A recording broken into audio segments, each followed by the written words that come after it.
My goal here is simple. Funner for everyone. Hey, Jane, you having fun? Woo!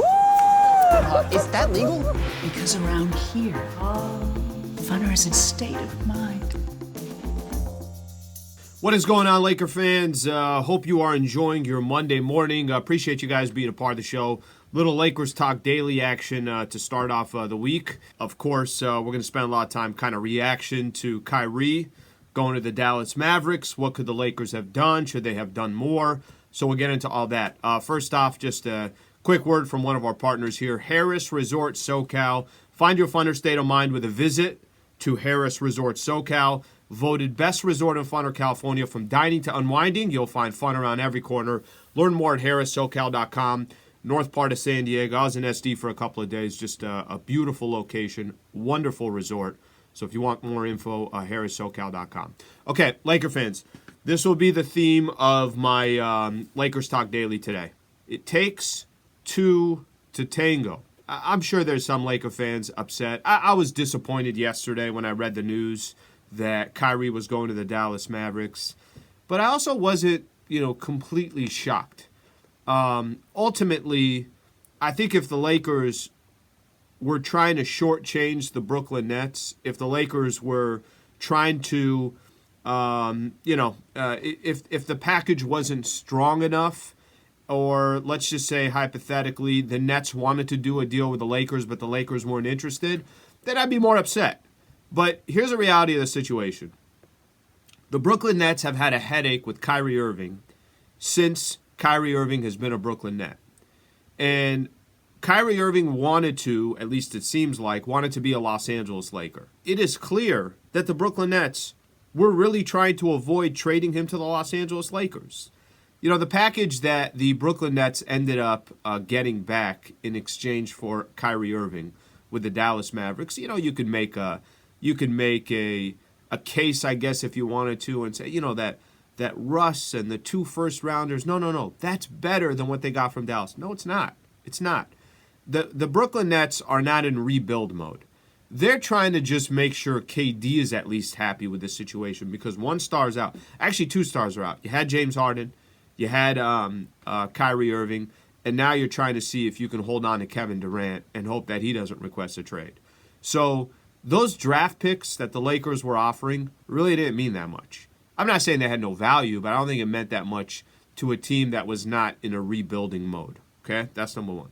The second part about it as well, Russ ain't going to be playing with KD in Brooklyn. That's not going to happen. So now you got to find a third team. In that third team, you got to find a way to give them some type of compensation. Now they got to send players back over to Brooklyn. It seemed like it was going to be, and then you're going to have, it takes 3 to tango, right? Now you have too many cooks in the kitchen. It didn't seem like something like that was going to happen. It seemed like that probably was going to be too complicated. And again, I'm going to go down, I really do truly believe this. The Nets didn't want to make a deal with the Lakers. So what do you want them to do? And I think if you were saying Rob Pelinka wasn't offering the 2 picks or something along those lines, or he's trying to shortchange the Brooklyn Nets, maybe it's a different conversation. But that to me was not the case. Now, if you want to make a case, you could make a case. All right, well, why didn't they trade him to Phoenix? In Phoenix, you'd have got Chris Paul, you'd have got Jay Crowder, you got some draft compensation, and now you got guys that are kind of playoff proven to go out there and try to make a run with KD. I honestly think part of the reason why they didn't make that deal, I don't think they wanted to see Kyrie in Phoenix with a chance to win an NBA championship. This is what I'll tell you about the move to Dallas. At least this is just my opinion. Even if Kyrie is a perfect player, and even if he shows up he shows up to work every single day, and he's no headaches for the Dallas Mavericks, that's going to be really tough for them to come out of the Western Conference, where I think it was much more realistic that Kyrie in Phoenix or Kyrie with the Lakers, you could have seen one of those 2 teams coming out of the Western Conference. So, again, I'm going to go back to this. I don't know how Laker fans feel this morning. You could feel free to comment. You could feel free to, let us know what you think. But I'm not mad at anybody at the front office. There was a report that Shams had out there that they were asking for this wasn't even the offer. It was, hey, if you want to even have a conversation with us, we need Reeves, Christie, we need pick swaps, we need Russ, we need the 2 picks, we need all that stuff. And that wasn't even, hey, if you do that, we'll take the deal with you. I firmly, firmly believe it didn't matter what the Lakers offered. He wasn't coming to the Los Angeles Lakers. That Kyrie Irving, the Brooklyn Nets were going to do everything possible to make sure that he wasn't with the Los Angeles Lakers. Quick word here from the Riverside County Sheriff Department. I'm Riverside County Sheriff Chad Bianco. Are you satisfied with a job, or are you looking for an exciting career? If you think you have what it takes, I have a tan and green uniform with your name on it. Come and get it. All right, the Riverside County Sheriff Department is hiring for 911 dispatchers, deputy sheriff, correctional deputies, and other support services.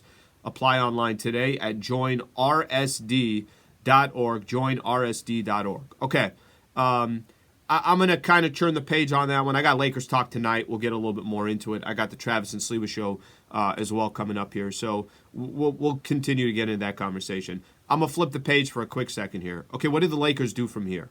So let me be very, very clear about the Los Angeles Lakers here real quick. You know, obviously watching the game on Saturday, doing the pre and the post. Lakers lost to a Pelicans team that had lost 10 games in a row. They had an 11-point lead at halftime. They gave up 131 points to the Pelicans. They had lost 10 in a row. They gave up 131 to the Pelicans without Zion. They're now 4 games below 500. You now publicly were trying to trade Russ and potentially other players and everything else before the trade deadline. You got a game coming up tomorrow against OKC. You got the Milwaukee Bucks coming up. I want to say they got 6 games left before the All-Star break. Don't they have to do a deal now? I'm not saying go do a bad deal, but don't you kind of have to do a deal now?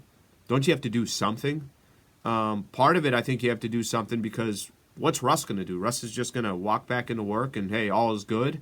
Not to say that this was the first time Russ has been rumored in trades or anything like that, but you also got a squad with Anthony Davis on this team that went 2-3 on this road trip, beat the Pacers by 1, beat the Knicks in overtime, and could have lost that game in regulation.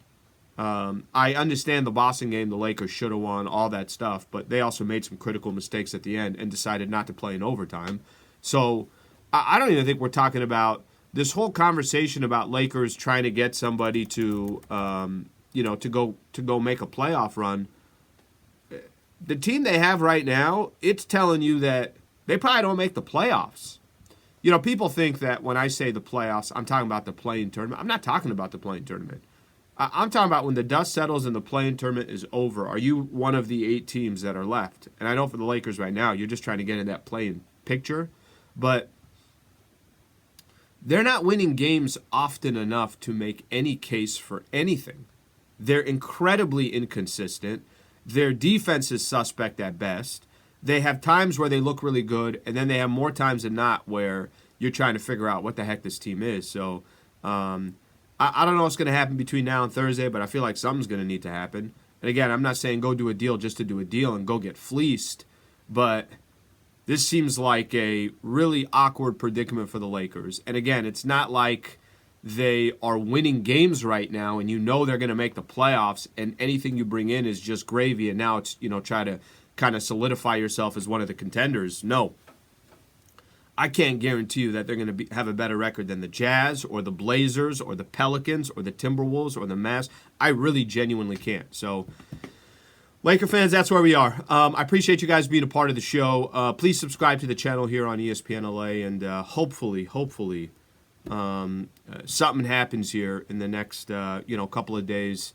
And hopefully the Lakers just start playing better basketball because they are wildly inconsistent. Thank you for tuning in, Laker fans.